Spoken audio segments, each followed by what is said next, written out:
Invitamos a la doctora Adriana Rossi Casé, que nos va a hablar sobre circuitos bioenergéticos y odontología neurofocal. Adelante, doctora, por favor.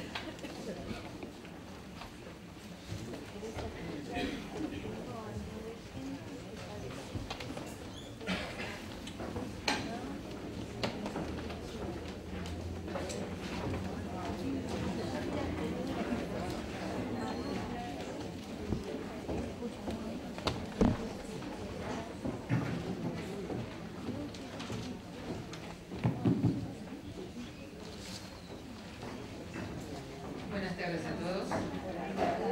Lo mío no va a ser tan entretenido ni tan ameno como la doctora Julia, ya que tenemos que pasar para hablar sobre circuitos bioenergéticos un paso breve sobre lo que son los macrocircuitos energéticos, como es la acupuntura.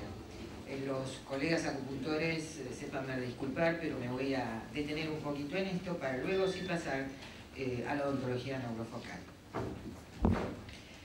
La introducción. Sabemos que desde hace más de medio siglo la acupuntura se ha venido difundiendo en Occidente debido a la eficacia lograda en diferentes afecciones, complementando a la medicina tradicional, como tantas otras de las hoy expuestas. Se basa en la utilización terapéutica del reflejo viscerocutáneo, expresado en puntos sensibles que se hallan en la piel. Es bastante común, esto es cierto, que muchos profesionales de la salud, tanto médicos como odontólogos, se nieguen a capacitarse con las posibilidades terapéuticas que ofrece el método tradicional chino, que se lo tilda de no científico, que ya vamos a ver que sí lo es. Sabemos que la medicina científica es la consecuencia de los resultados satisfactorios de la medicina experimental. Esta terapia complementaria, más que complementaria e integrativa, debe pasar por el filtro de cualquier experiencia terapéutica basada en cultura científica y formación clínica, razón por la cual solo debe ser ejercida por profesionales de la salud.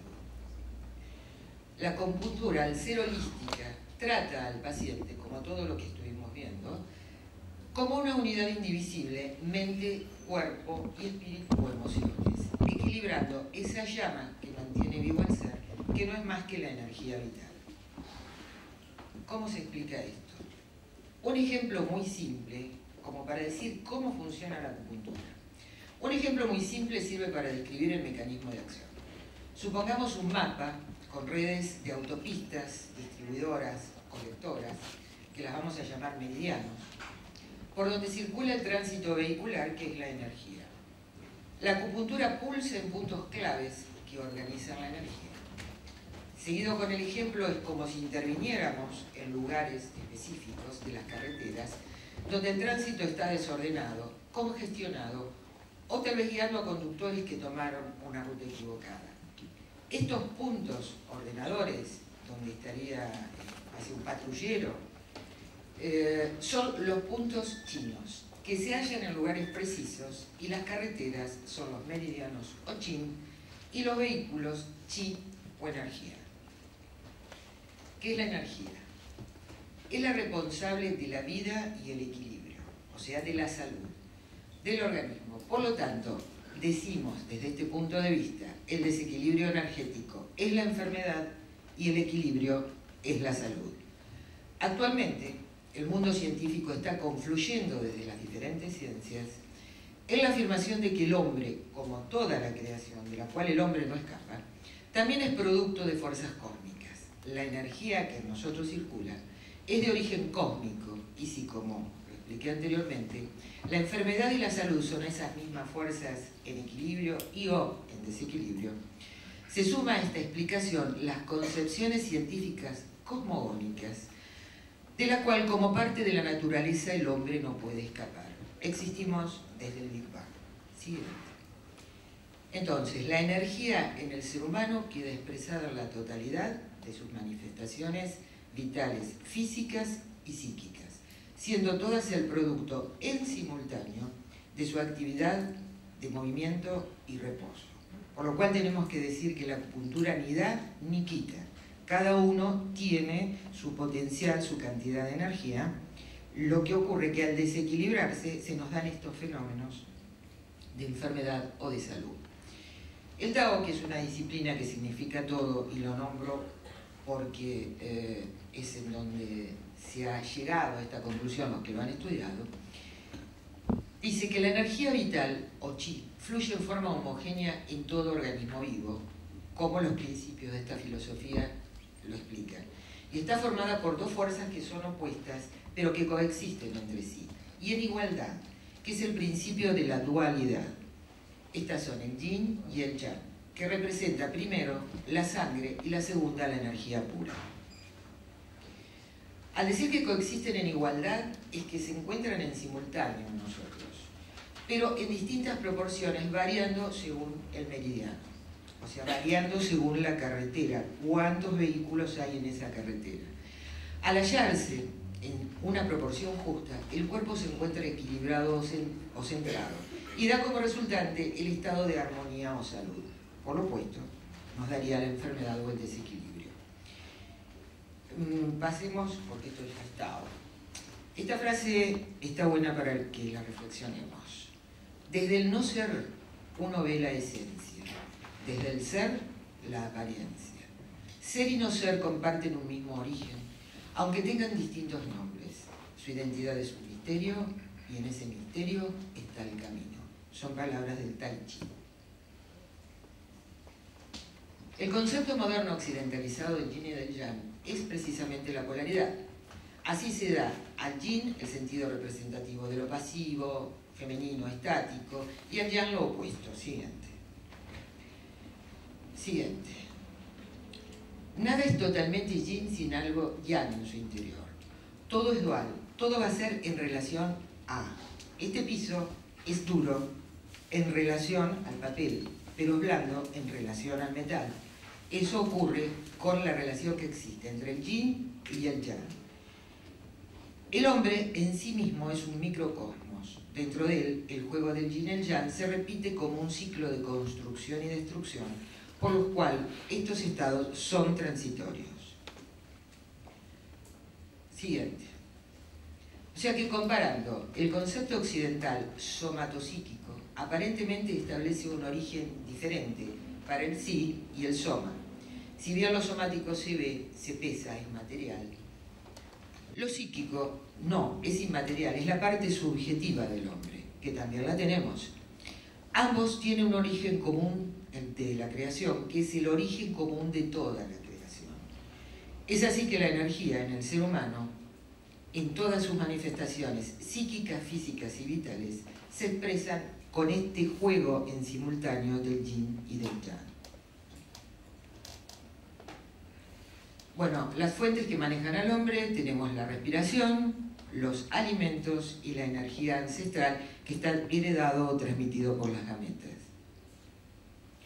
Bueno, hay vísceras y órganos, esto ya es bastante técnico. Siguiente. Es otra forma de tomar la energía, que es con el esquema de los pulsos. Esto es a modo ilustrativo. Siguiente. Un antiguo esquema chino. Siguiente. En Occidente, al referirnos a la energía, se la define comúnmente como el origen de todas las cosas o éter. Desde el punto de vista de la física, es la causa que se convierte en trabajo responsable de las transformaciones físicas de la materia. En Oriente, a diferencia, el chi es el soplo vital, es la energía cósmica primaria, como lo hemos explicado, originada en el todo, más el yin y el yang y la teoría de los 5 elementos que dan origen a todo. El yin y el yang en la teoría de los 5 elementos, esto del todo es ese circulito que creo que está más adelante con los 2 pececitos, que aquí tenemos. Este es el todo, esta es la polaridad, el yang, el yin, pero como dijimos todo es relativo, nada es puro. Dentro del yang existe el Yin yin adentro y a la inversa. Y se va provocando en este intercambio, en este biorritmo, un crecimiento y una contracción de las mismas partes. El hombre como unidad indivisible es mente, cuerpo y espíritu en simultáneo. Según vimos en la culminación suprema atrás, o es esta, sí está bien, el hombre viene del todo y formando su cuerpo o soma, el espíritu que mora en él o esa energía, lo dota de conocimiento que es la mente. Aquí se deduce que para la medicina tradicional china, el hombre es de por sí psicosomático. En Occidente solemos pensar en lo psicosomático como enfermedad, aquello que nos implantó en el cuerpo, pero aparentemente solo como enfermedad, como en el caso de las úlceras, psoriasis, etc. Bien, si nos esforzamos en abandonar esta óptica de pensar el hombre solamente como una semiología, como se nos ha enseñado, solo a ver signos y síntomas, y no incluir la energía, precisamente porque es sutil, puede ser discutida para muchos, pero es una piedra angular de todo diagnóstico y tratamiento. Si nos olvidamos que la energía es la vida misma, la que permanentemente está creando el cuerpo y la psiquis, que es la que la mantiene vivo, no entenderemos de esta forma, si la descartamos, cómo es que se provoca la enfermedad cuando esta energía está perturbada. Es deducir, sin lugar a dudas, que sin la energía vital no podríamos explicar la vida, la salud ni la enfermedad. Por lo tanto, el hombre es psico-soma energético. Bueno, hay unas teorías, esto lo voy a pasar rápido, que es la de los 5 elementos, en donde decimos, pasa la siguiente, que el fuego domina o funde el metal corta la madera, todo esto es un poquito más técnico, ¿no? De los 5 elementos que tenemos, estas también son otras reglas. Se dice que la acupuntura no es ciencia, que no se puede saber lo que nos mostraban los chinos, de que era algo que parecía, que lo observaban, que eran meridianos, como carreteras, como lo comenté al principio. Les presento acá un punto chino bajo el microscopio electrónico. No era algo que le parecía a los chinos. La ciencia actual, el microscopio de barrido electrónico, en un corte histológico, muestra acá 2 puntos chinos. La siguiente nos va a mostrar la carita que tiene un punto chino.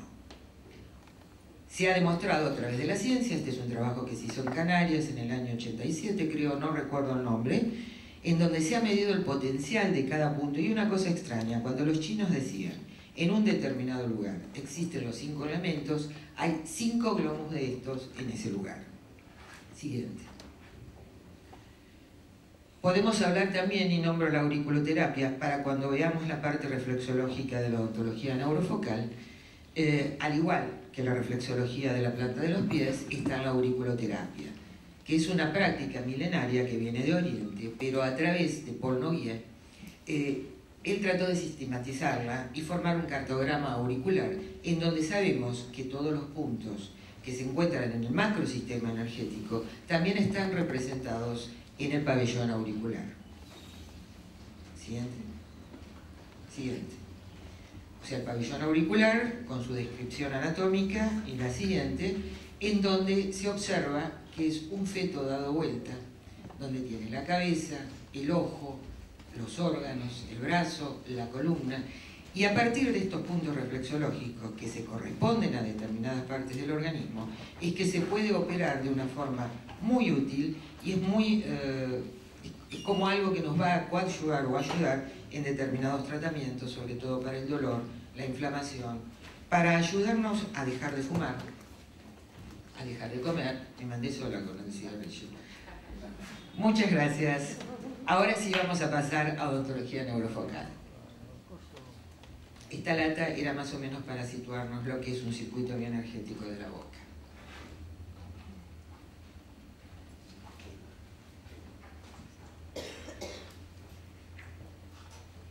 Decimos que el cuerpo se manifiesta con diferentes expresiones. La competencia del profesional debe estar a la altura de estas circunstancias para interpretarlas y canalizar la atención del paciente en un tratamiento integral. ¿Qué es la odontología neurofocal? La terminología neurofocal surgió en el año 1958, propuesta por el médico y odontólogo alemán Ernst Adler. ¿No es así, doctor Barreiro? Con el objeto de comprender dentro del término el llamado suceso focal neurofocal. Es así que la odontología y la medicina, y esto es lo importante, se unen en la terapia neural, que posee como fundamento detectar y trabajar precisamente en el campo de irritación o interferencia, puntualmente la odontología neurofocal, el campo de interferencia, campo o foco, ya vamos a ver la diferencia, que se encuentra en la boca. Desde hace 100 años, es un poquito de historia, pero es bueno para informar, en hospitales médicos y odontólogos trabajaban juntos, pero nosotros, los odontólogos, fuimos perdiendo terreno. La terapia neural en nuestro país se practicó, no es nueva, en el hospital público en la década de los años 40 con el doctor Albanese, discípulo del doctor Finocchieto, con más de 10.000 pacientes tratados en el hospital Pirovano, y compartió con médicos franceses, alemanes y austríacos técnicas de aplicación y experiencias. ¿Cómo nace el enfoque holístico de la odontología? ¿Cómo es que la boca es un microsistema y está representando el todo? Desde el enfoque de la integralidad del ser. Es así que surge esta práctica odontológica considerando la complejidad del individuo, como habíamos dicho antes, hablando sobre la acupuntura, derribando viejas barreras impuestas que nos limitaban a ser solamente los médicos de la boca, o más peyorativamente, los sacamuelas. Como si esto pudiera existir en el individuo como una parte aislada del todo, sin consecuencias más allá, o sea, a distancia, y a la inversa, como si cualquier anomalía en otra parte del cuerpo no pudiera verse reflejada en la boca. Con la boca pasa lo mismo que si yo me martillo el dedo y grito. Es mi dedo y todo mi cuerpo se va a enterar. Se me va a acelerar la respiración, me va a dar taquicardia, voy a transpirar, me voy a enojar, o sea, hasta las emociones se despiertan. Y a la inversa puedo decir, por ejemplo, uno de los signos prodrómicos antes del sarampión, que son las famosas manchitas de Koplik, que primero aparecen en la boca, es como una señal que a los días va a aparecer la erupción en el cuerpo. Este nuevo enfoque es un trascender de límites que recupera la realidad de la totalidad del ser y está orientado a auxiliar los procesos naturales de sanación del individuo.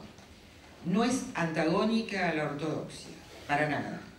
Más bien es un enfoque complementario que amplía sustancialmente el horizonte de la profesión. Es muy importante que los odontólogos seamos conscientes de esto y no lo combatamos, porque por eso creo que hemos perdido terreno, en donde ambos tienden a fundirse, dando como resultado un nuevo orden emergente. En Occidente, y por formación académica, la odontología tiende a considerar las patologías orales solamente como afecciones locales, sin relacionarla como una manifestación de desórdenes sistémicos y o psicológicos, porque si no expliquemos, entre otra cosa, el bruxismo. La visión neurofocal es una óptica más amplia considerando la cavidad oral enmarcada en el concepto de teoría de sistemas. Somos todo un sistema, en donde las partes son una integridad del todo. Por ello, solamente por ello, es que los médicos y odontólogos debemos de trabajar en conjunto. En tanto en odontología la práctica incluye un test de dientes, porque cada diente se corresponde a un órgano, un sistema, una glándula, una vértebra, a todo el organismo, está reflejado en cada pieza dentaria. Y la boca es, por lo tanto, un microsistema, al igual que los pies para la reflexología o los puntos de auriculoterapia. Yo también lo presento de otra forma. Imaginemos que la boca son las Naciones Unidas, en donde se encuentran todos los embajadores de todas las naciones del mundo. Si ese embajador, ese representante, hace mal su trabajo, va a traer un problemita, inclusive hasta una guerra a distancia en su país.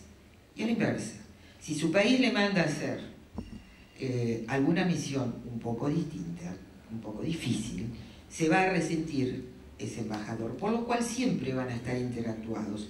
La boca es el representante del sistema energético, de los circuitos bioenergéticos del macrosistema que es el organismo. ¿Qué relación existe entonces entre las piezas dentarias y los órganos del cuerpo? Es un poco repetir lo que dije, que cada pieza dentaria está íntimamente relacionada con distintos órganos, glándulas, vértebras, articulaciones. El terreno de la odontología neurofocal Estamos repitiendo, me parece, ¿no? No, lo completo entonces, para atrás. El terreno de la odontología neurofocal considera esta relación causa-efecto, lo tengo en la boca y se produce a distancia, desde la no linealidad. No es decir, me quedo en la boca, lo que hice en el diente es lo del diente, el resto del cuerpo no se entera. No es así.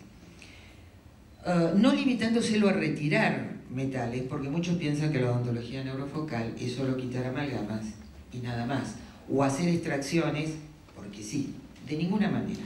No hay que mutilar al paciente, hay que asistirlo para que recupere la salud. Bueno, este criterio terapéutico que sería, para no confundirnos, tener muy claro esto, y no ser conservadores involuntarios de focos dentales. Por ejemplo, un tratamiento de conducto que no esté indicado, un tratamiento de conducto que permanece asintomático y que tiene un granuloma apical, que lo vamos a ver más adelante, u otro problema, pasa a ser un campo interferente.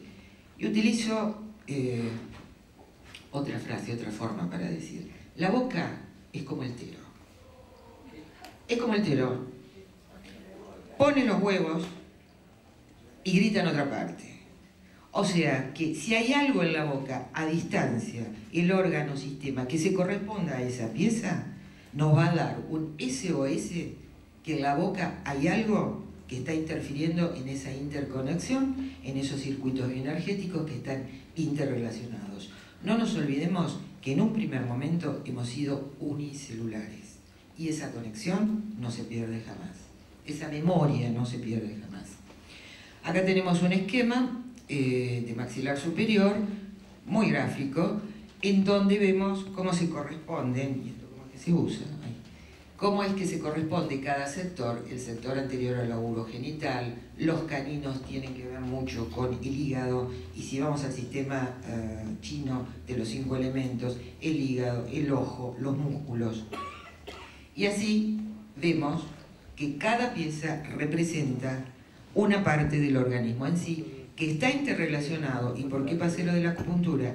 Porque si vamos a la teoría de los 5 elementos, lo que engloba cada uno de los 5 elementos lo vamos a ver representado acá, y es también lo que la terapia neural nos indica.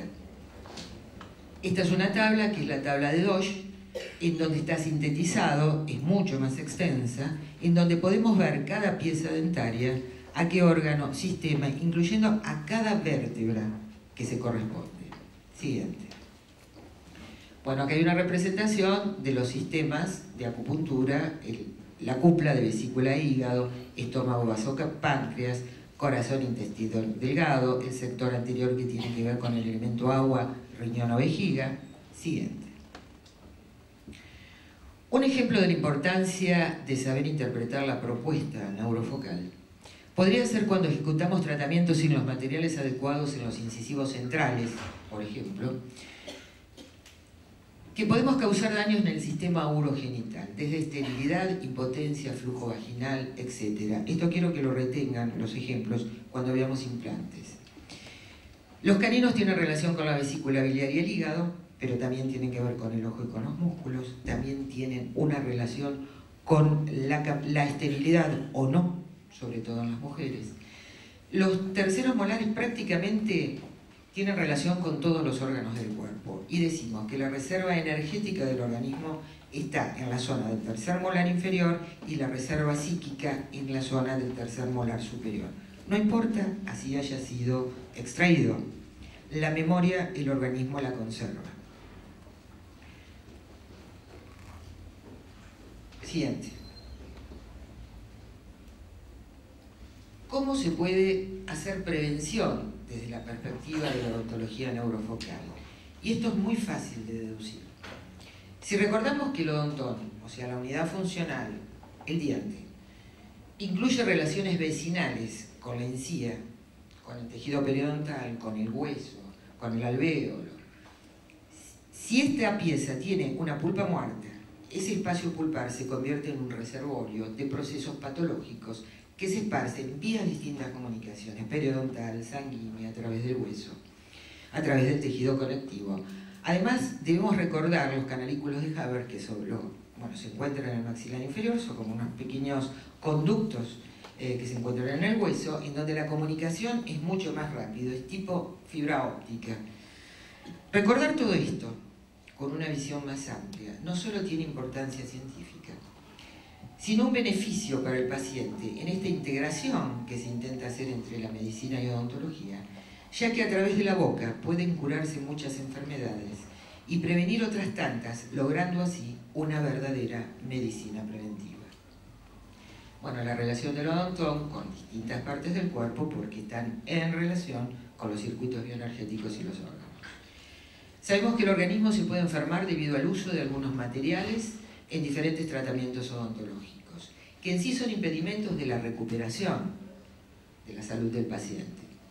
Es así que los médicos necesitan que los odontólogos removamos los tóxicos de la boca o detectemos los campos interferentes para que, doctor Di Sanzo, ¿es así o no es así?, para que el resultado de los tratamientos de ustedes no se transformen en algo crónico, sino que si están con asiento en la boca, los eliminemos.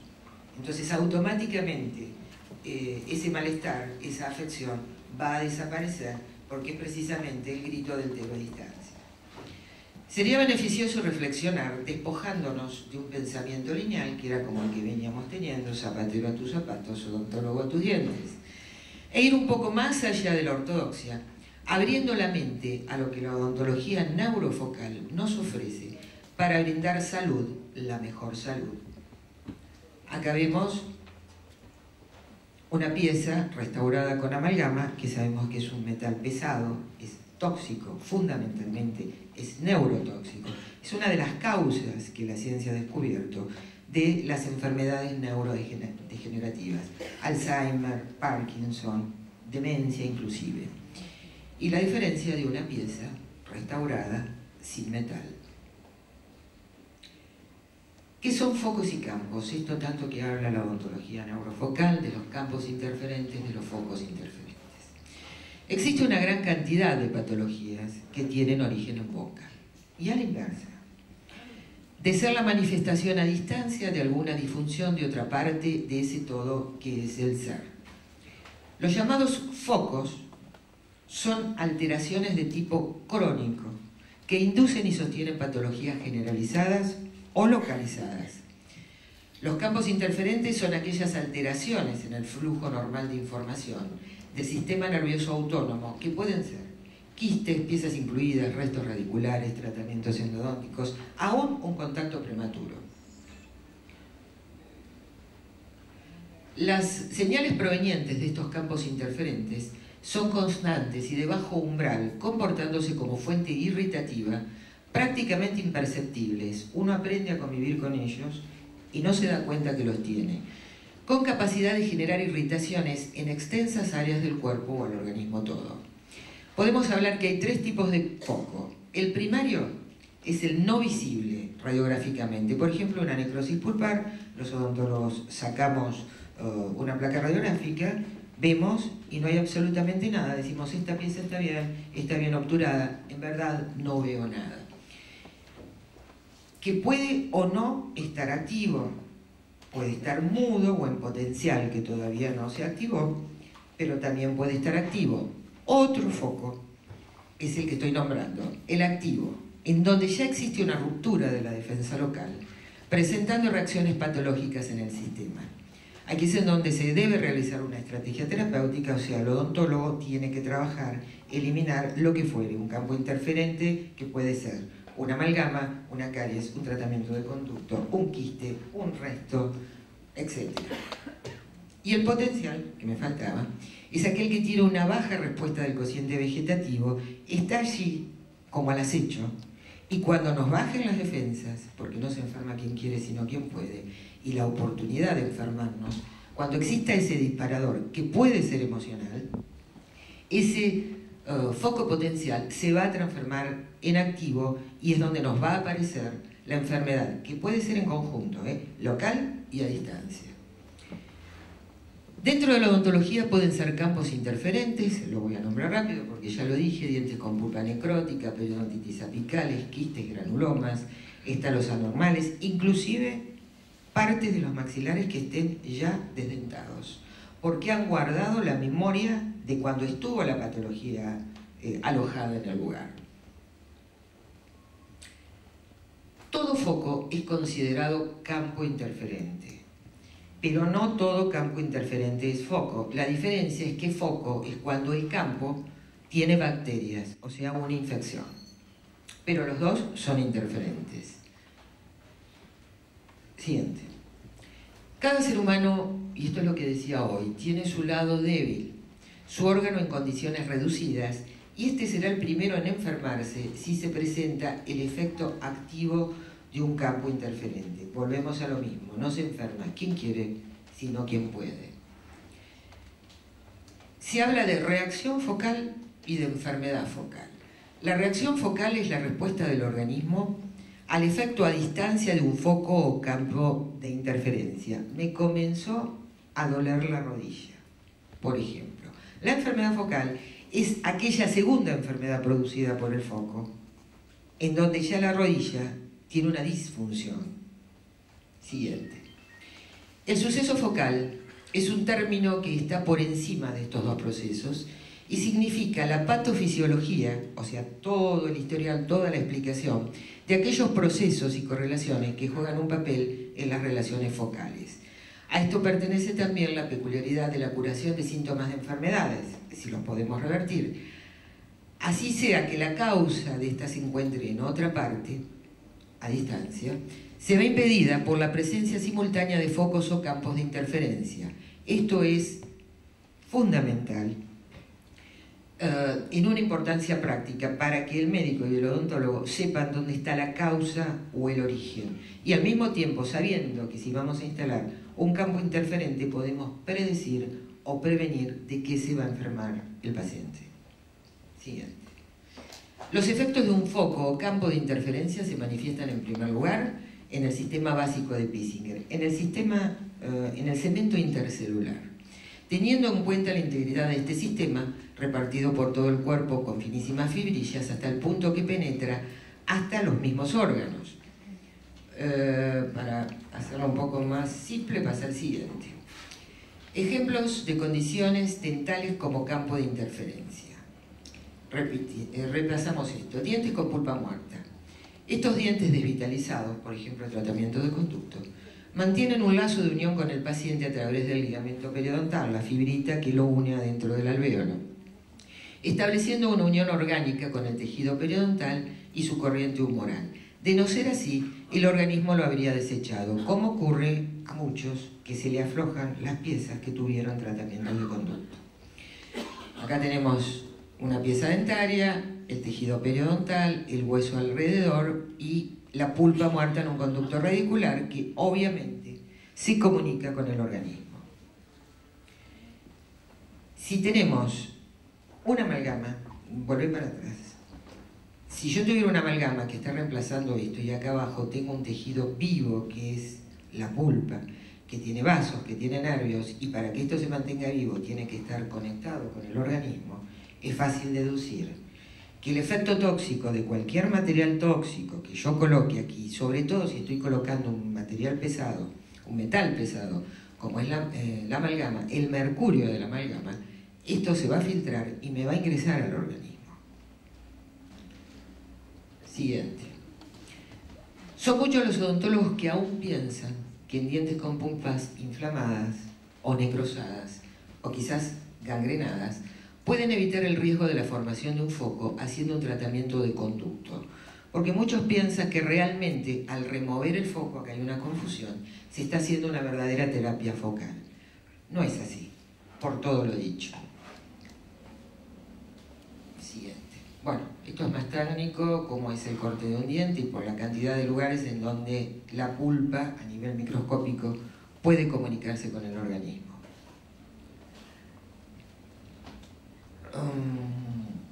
Sigamos, para no hacerlo tan largo. Un ejemplo de tratamiento de conducto, pero lo que yo decía, cuando esto se remueve, está en conexión con el resto del organismo a través de vasos y nervios.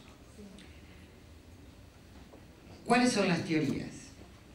Hay una teoría, y las voy a leer rápido. Es la teoría infecciosa. ¿Cuáles son las teorías que sostienen todo esto que estoy diciendo, ¿no? Una teoría infecciosa. La piofagia, o sea, tragar pus, El pus es deglutido y pasa a la circulación general y la infección se fija sobre los órganos. Que la instalación del pus puede originar afecciones pulmonares.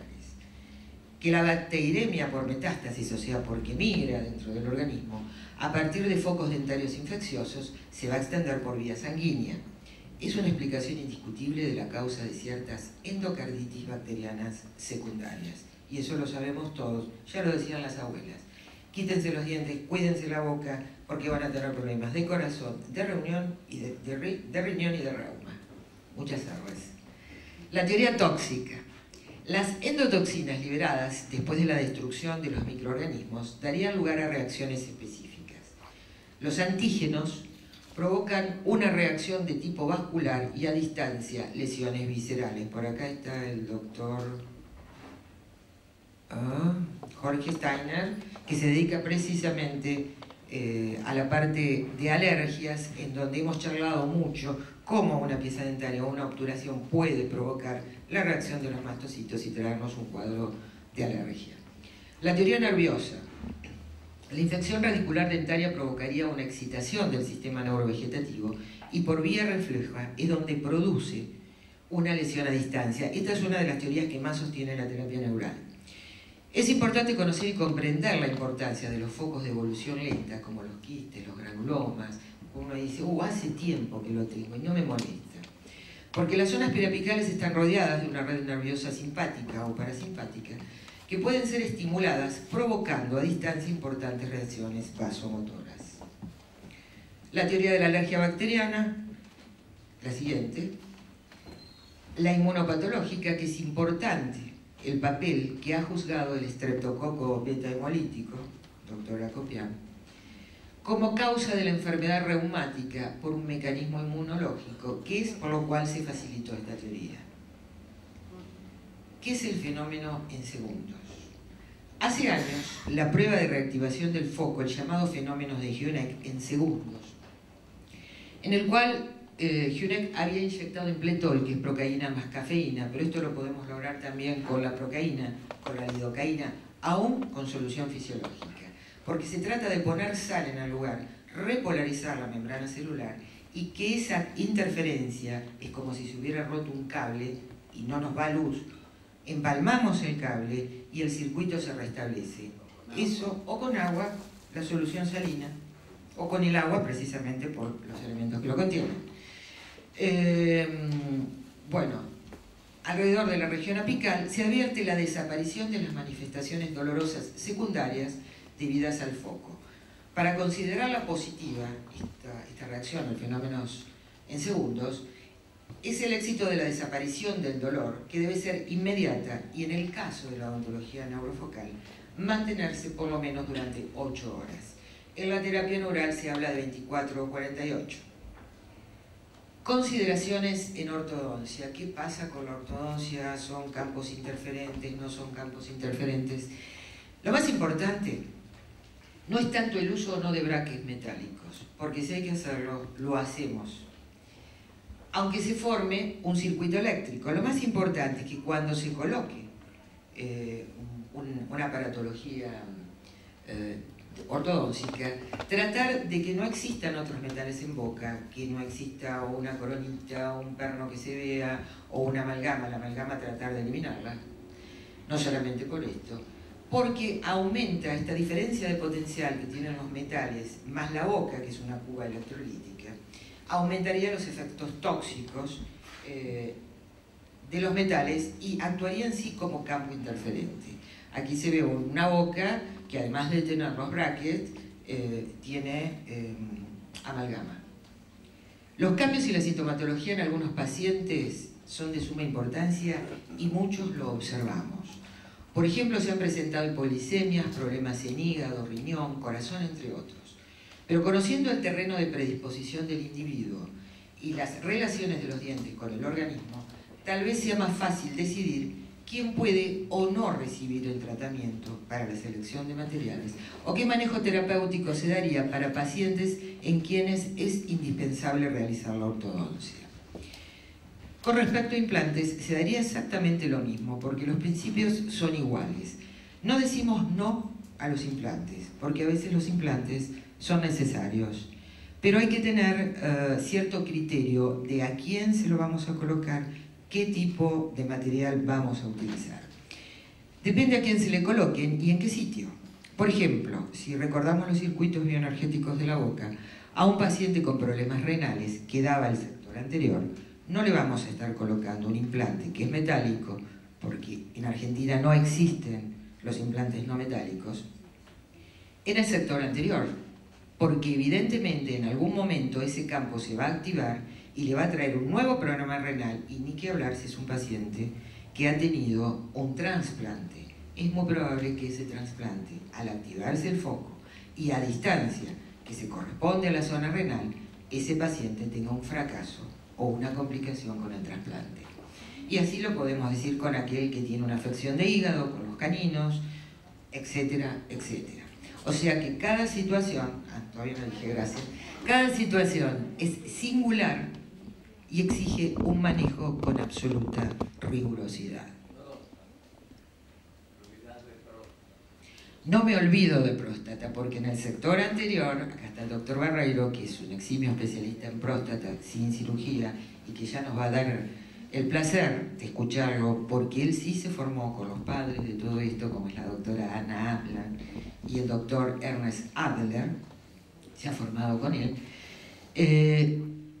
sabe de todas estas cosas, de la importancia de la odontología neurofocal, y las enfermedades de próstata, el doctor no los atiende si antes no lo ve un odontólogo que le diga no tiene campos interferentes, sobre todo en el sector anterior, que se corresponde al elemento agua, o sea, lo geniturinario. ¿Está bien, doctor? Bueno, gracias por esto, y si me permiten, no puedo dejar de decir, muy brevemente, pasé el otro PowerPoint, muy cortito lo voy a pasar, muy cortito porque no puedo dejar de hablar del flúor. Después me tiran con zapallo, pero no importa. El flúor en odontología. Las generalidades, bueno, todo el mundo sabe lo que es un flúor. El flúor, no vamos a entrar en el detalle químico, cómo se compone, pasa. La administración del flúor, que lo conocemos, las vías a través de las cuales el flúor ingresa al organismo son dos, la sistémica y la tópica. Lo encontramos en aguas floradas, en el té, en gelatinas, en pollo, en leche, en vegetales verdes, papas, alimentos y bebidas, y en los suplementos de flúor.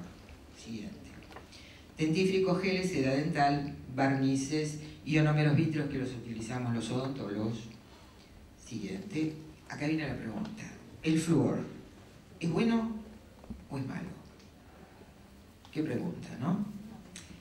Es bien conocido por su habilidad para inhibir la iniciación y progresión de caries dental. Eso es cierto. No hay nada mejor que el flúor para reforzar nuestros dientes, que no tengan caries, que se los vean más lindos, pero todo en su justa medida. Porque el exceso de flúor produce fluorosis y hace que el diente, al revés de ser más resistente, se vuelve mucho más frágil. Pero ese no sería el problema. El flúor, principalmente, se lo elimina a través de los riñones y en menor medida a través del sudor, las heces y la saliva. En el caso de mujeres, también por la leche materna. Sabemos que la caries es una enfermedad que afecta a las piezas dentarias y además otras estructuras alrededor del sistema estomatognático. Acá tenemos, no es muy linda esta, pero bueno, es un flemón de piso de boca, por proximidad con una infección en la boca, pero también no debe subestimarse el efecto a distancia, por ejemplo en las articulaciones, por ejemplo en el riñón, en las válvulas cardíacas. Es de naturaleza multifactorial la caries y causada principalmente por la adhesión de bacterias, que es el Streptococcus mutans, a través de una película que se pega al diente, la famosa placa.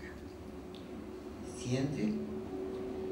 Sabemos que el flúor inhibe la acción de las bacterias, que ejercen sobre los hidratos de carbono, y se combina con la hidroxiapatita del esmalte dental y se convierte en fluorapatita, por eso que lo refuerza y lo vuelve más resistente. Pero tenemos que hablar de la toxicidad. El fluoruro es una sustancia tóxica. Si se ingiere en grandes cantidades puede desencadenar signos y síntomas ocasionando alteraciones en huesos, dientes, incluyendo hasta la muerte. Se puede dar una toxicidad aguda, lo que más vamos teniendo todos es una toxicidad crónica, lenta, pero al organismo le cuesta muchísimo desprenderse del flúor, vale decir que es sumativo. Signos y síntomas de una toxicidad más importante, por supuesto: náuseas, vómitos, dolor abdominal, ocasionalmente aumento de salivación, o sea, una cialorrea, lagrimeo, diarrea, dolor de cabeza, sudoración fría y convulsiones. Este cuadro va a ir progresando e inclusive nos puede llegar a provocar muerte. Esto normalmente la ingesta del flúor, de este cariz, siempre es una ingesta accidental, pero lo que tenemos que tener en cuenta, y si no revisemos en el caso de los dentífricos, que dice: no deje al alcance de los niños que sea administrado por un adulto, cuidado, tiene flúor. Un chiquito de 2 años, si se come más de medio tubo de pasta dental, que es muy rica, sobre todo si viene con sabor, es muy probable que esté comiéndose, ingiriendo una dosis letal y le pasen todas estas cosas. O sea, mucho cuidado con los chicos. Nunca le dejen a mano el dentífrico. La toxicidad crónica se refiere a la acumulación de fluoruros en los órganos y tejidos de nuestro organismo debido a la exposición prolongada del fluoruro en el tiempo. Es mucho más frecuente que lo que hablábamos anteriormente y produce fluorosis dental seguida de fluorosis esquelética. ¿Por qué no para los dientes? También va a los huesos. Sobre otros órganos, agrava los problemas del riñón, en el sistema endocrino actúa sobre la glándula tiroides y paratiroides, estamos hablando de mucha cantidad, y modificaciones en el metabolismo del calcio y del fósforo. El organismo tiene problemas para eliminar esta sustancia y en consecuencia es acumulable, y este se concentra en la glándula pineal, en donde interfiere con la formación de melatonina, que es la que nos repara durante el sueño, entre otro tipo de funciones. La fluorosis dental, bueno, las características no importa, o sea, primero se vuelven blancos, después más lechosos, ahí tenemos el espectro en avanzada de menor a más fluorosis, hasta el diente veteado. Que en lugares como en La Pampa y en el sur de Córdoba, que es muy común encontrar gente que tiene los dientes veteados, es por el flúor de las aguas. Hay también fluorosis esquelética, lo que dije hoy. Siguiente. Normal, este es un esquema en donde a la osteoporosis, pasala porque hay bastante para hablar. Todo esto que yo digo está sostenido con la siguiente bibliografía, con los siguientes estudios, que son bastantes. Si lo quieren buscar en Google, lo van a encontrar. Solo quería decirles mucho cuidado con el flúor, sobre todo con los chicos. Muchas gracias a todos.